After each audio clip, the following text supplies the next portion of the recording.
Panorama group, जो सोचता है वो करता है।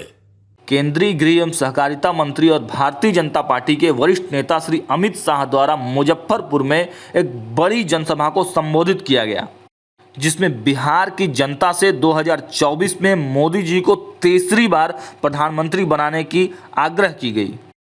अमित शाह ने कहा कि बिहार ने जंगल राज के खिलाफ वोट दिया था, मगर नीतीश कुमार के प्रधानमंत्री बनने के लालच ने बिहार को जंगल राज की भेंट चढ़ा दी।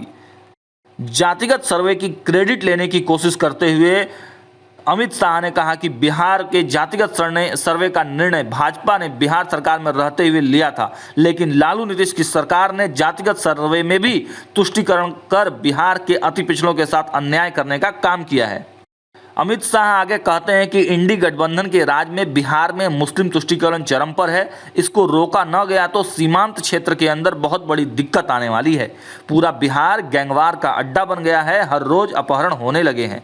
रोजगारी रैली में लाठीचार्ज कर युवाओं को अपना असली चेहरा दिखाने का काम लालू यादव और नीतीश कुमार कर रहे हैं। उन्होंने यह भी कहा कि भ्रष्टाचार का विरोध करने वाले नीतीश बाबू आज भ्रष्टाचारी लोगों के साथ मिलकर सत्ता का सुख भोग रहे हैं। नीतीश कुमार तेल और पानी का कभी मेल नहीं हो सकता, ये अलग अलग ही रहते हैं।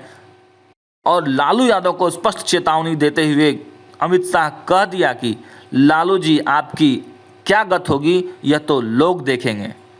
मुजफ्फरपुर में आयोजित विशाल जनसभा को संबोधित करते हुए बिहार के मुख्यमंत्री नीतीश कुमार को पलटू राम की संज्ञा देते हैं और कहते हैं कि पलटू राम ने प्रधानमंत्री बनने के लिए बिहार की जनता को धोखा दिया है। उन्होंने कहा कि मुजफ्फरपुर में जनता ने जब भी आशीर्वाद दिया, इस पलटू राम ने जनादेश का अपमान किया।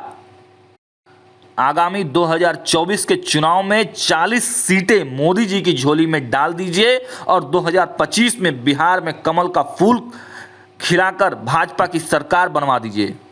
आगे अमित शाह ने कहा कि जिस प्रकार के विकास कार्य भारत में हुए हैं वह आगे भी होते रहेंगे। उन्होंने अधिकारियों से सवाल पूछते हुए कहा कि आपको कौन चाहिए, 2G घोटाला करने वाले लोग चाहिए या देश में 5G लाने वाले लोग चाहिए। देखिए, दूसरी तरफ उप मुख्यमंत्री तेजस्वी प्रसाद यादव राजद कार्यालय में श्री कृष्ण सिंह की जयंती पखवाड़ा मना रहे थे। उसी क्रम में उन्होंने बातचीत के दौरान शाह पर झूठ व भ्रम फैलाने, यहाँ पर हमको बताते चले कि अमित शाह ने जिस प्रकार से सवाल उठाए, अब प्रतिक्रियाएं आने लगी हैं।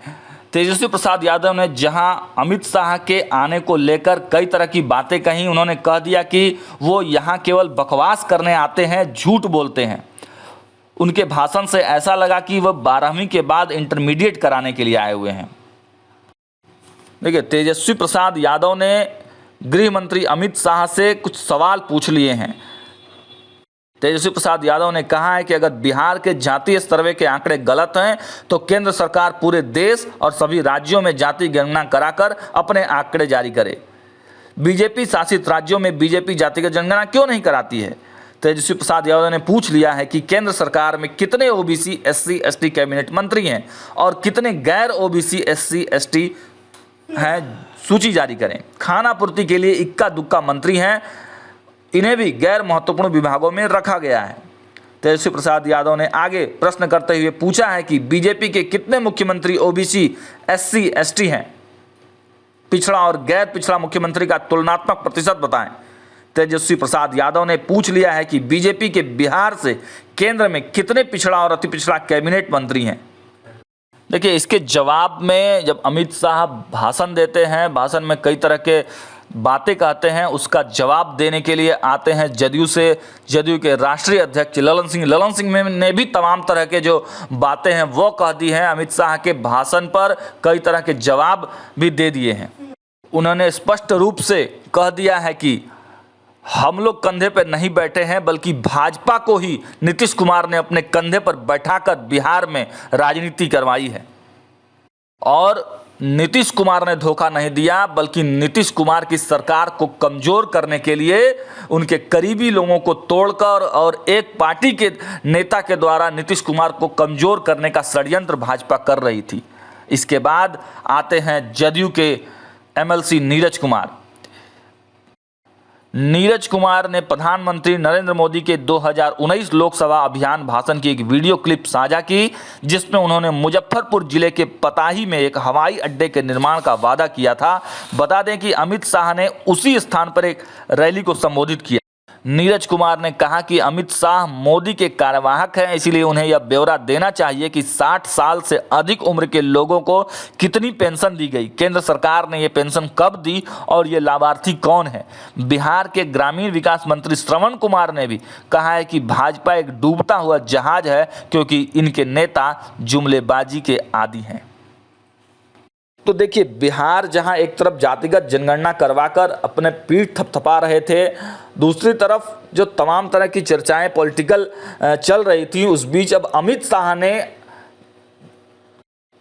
उन चर्चाओं को और बल दिया है। आने वाले समय में आप देखेंगे कि राजनीति जो है अब दुधारी तलवार की तरह हो गई है, क्योंकि यहाँ पर भी सब कुछ ठीक नहीं है। इंडिया गठबंधन में जहाँ नीतीश कुमार कांग्रेस पर बरस पड़ते हैं, लालू प्रसाद यादव मनाने की कोशिश में लगातार लगे हुए हैं, लेकिन फिर भी सब कुछ ठीक नजर नहीं आता है। राजद के जो कार्यकर्ता हैं वह भी काफ़ी उत्साहित हैं। तेजस्वी प्रसाद यादव के जन्म दिवस के उपलक्ष्य पे बैनर लगा दिया जाता है भावी मुख्यमंत्री का। तो आप देखिए कि किस प्रकार की जो पॉलिटिकल सरगर्मियां हैं अब तेज हो गई हैं। आने वाले समय में लगातार इस तरह के तमाम अपडेट्स पाते रहिएगा। खबरों में बने रहने के लिए देखते रहिए भारत लाइव। बहुत बहुत धन्यवाद। अगर ये वीडियो पसंद आई और वह बिहार के राजनीति और बिहारियत से सरोकार रखेनी तो सब्सक्राइब बटन दबा के चैनल के सब्सक्राइब कर ली। ओजे एगो घंटी बा, ओकरा बटन दबा देला से कुल सटीक और मारक खबर रुआ मुफ्त में मिल जाई। अगर रुआ पत्रकारिता के हमनी के नया प्रयोग में सहयोग कर चाहतानी तो ज्वाइन बटन दबा दी।